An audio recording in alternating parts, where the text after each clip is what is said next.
ಲಕ್ಷ್ಮಿ ಲಕ್ಷ್ಮಿ ಅನ್ನೋದು ಒಂದು ಮುದ್ದಾದ ಶಾರ್ಟ್ ಫಿಲ್ಮು. ಆಮೇಲೆ ತುಂಬ ಸ್ಪೆಷಲ್ ನನಗೆ, ಯಾಕೆಂದರೆ ಒಬ್ಬ ಮಗ ತಾಯಿಗೋಸ್ಕರ ಮಾಡಿರೋ ಫಿಲಮು. ಅದು ಒಂದು ಕತೆ ಕೇಳಿದ ತಕ್ಷಣ ಟಕ್ಕಂತ ಒಪ್ಕೊಂಡ್ಬಿಟ್ಟೆ. ಯಾಕೆಂದರೆ ಒಂದು ದಿವಸ ನನ್ನ ಮಗನೂ ನನ್ನ ಬಗ್ಗೆ ಮಾಡ್ತಾನೋ ಏನೋ ಆ ಥರದ್ದೊಂದು ಕೆಟ್ಟ ಆಸೆ ಇಟ್ಕೊಂಡಿದ್ದೀನಿ. ಆ ಮಗಂದು ತಾಯಿ ಪ್ರೀತಿ ತುಂಬ ಇಷ್ಟ ಆಗೋಯ್ತು ನನಗೆ.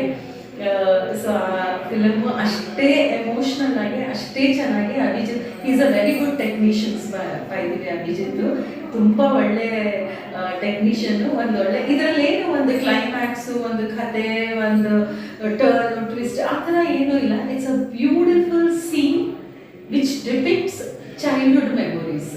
ಬಹಳ ಚೆನ್ನಾಗಿದೆ. ಆಮೇಲೆ ಎಲ್ಲರಿಗೂ ರಿಲೇಟ್ ಆಗುತ್ತೆ. ಲಕ್ಷ್ಮಿ ಒಂದು 30-35 ನಿಮಿಷದ್ದು, ದಯವಿಟ್ಟು ನೋಡಿ.